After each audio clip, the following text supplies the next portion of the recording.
Welcome back, fellow food geeks. It's good to have you back. Diwali is fast approaching, as you all know, and this is a festival of lights, festival of fun, festival of camaraderie, getting together, parties, all responsibly, of course, given the situation. And we today are going to make gulab jamun. Now, these are extra special, these are very, very, very easy to make and use a handful of ingredients. So let's quickly get started. Taken 1 cup of milk powder. Now mine is slightly coarse, this is the only one I could get. You please try and take fine powder, and to that we'll add a 1/4 cup of all purpose flour or maida. We are going to mix it well. Now this is non-fat dried milk, so this does not have the fat we require, because this recipe originally, if you use milk, we use whole milk. So what I'm going to do is, first I'm going to add like 2 to 3 pinches of baking soda to it. You can also use baking powder, around half a teaspoon if you use baking powder. And then we are going to take 2 tablespoons of desi ghee or clarified butter.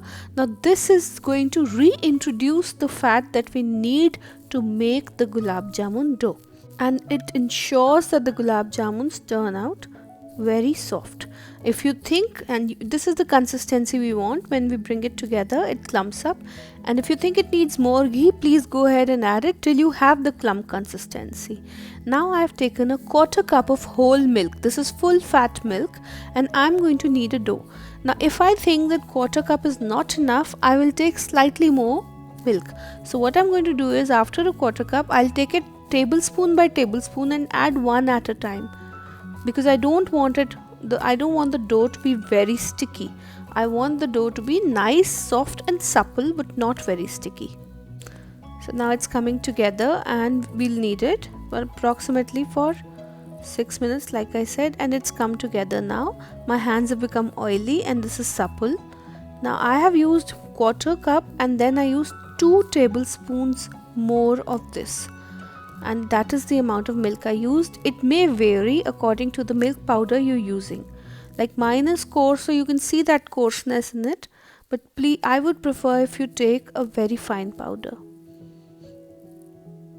And now I'm going to roll it out into little balls, the size you want.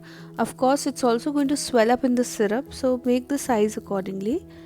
I am not oiling my hands because there's enough ghee in the dough to make the balls, and I've made around 13 balls and a little one extra just to taste maybe.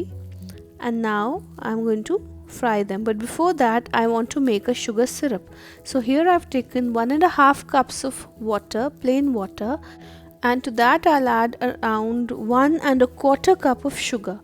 Now the reason I'm adding a little less sugar is because I don't like sugar that much, but please go ahead and add 1.5 cups if you like your sweets to be well sweetened. I like them slightly on the lesser side. This was sweet enough for me, in fact. So after I'm adding my sugar, I'm going to boil this for some time. When the water comes to a boil, then we have to wait for 4 more minutes. Now I'm adding some green cardamoms, which I've split open, and a little bit of saffron to the water to make it tasty, make it flavorful. Now you can add lime juice if you want, so if there is scum on your sugar water. Now I'm going to boil it exactly for 4 minutes, and after 4 minutes, from the point when it starts boiling, I'll shut off the gas. Here I have desi ghee for the frying of the balls, which are ready, and now I want them on low flame. I don't want them on medium or high, very very low flame, because these are made up of milk, dairy, and they brown really quickly. So that is why we are going to fry them on a very very low flame. Can you see there are hardly any bubbles? This is how we want it, and please keep moving it around, because the side which is towards the base will brown faster. So make sure that you keep moving them around. Don't worry, they're not going to split open. And we are going to fry them till they turn dark brown or black. It's your choice. Also they'll lose color in the sugar syrup, remember that. So now we're going to put it in the sugar syrup, which is still hot. It's not cooled down. It's quite hot, but it's hot in that I can touch it. So I'm going to add all my gulab jamuns to this, and then after adding them I'm going to add around 3 to 4 drops of rose water. After all, the name is gulab jamun and gulab means rose, so we are going to add a little bit of rose essence or rose water. It's up to you, whatever you have. If you add rose water, you can add slightly more also, and we're going to keep it for 2 to 3 hours without disturbing it. I know you might feel that you want to just taste it, but please be patient because you want them to swell up. See how well they've swollen up. I have waited for 2 hours and now I'm showing it to you, and it's ready to have. All I'm doing is pouring it so that I can take a picture, pouring some of the sugar syrup on top. And don't worry, whatever sugar syrup is left, you can always use it for other sweets as well.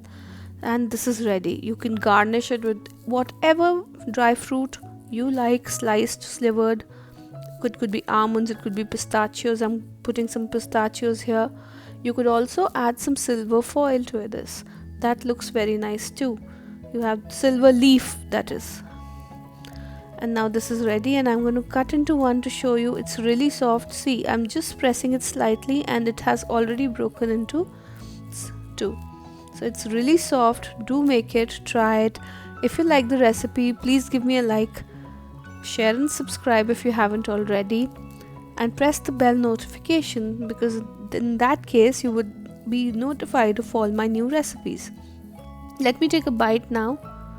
See how nice this is? A bite for you as well. Let me taste it and tell you how this is. It's turned out really well. It's soft, it's amazingly lovely. And of course, it is a very Moorish version, not your perfect rounded version which you get on the market, but it has your stamp. You can make it of any shape that you like.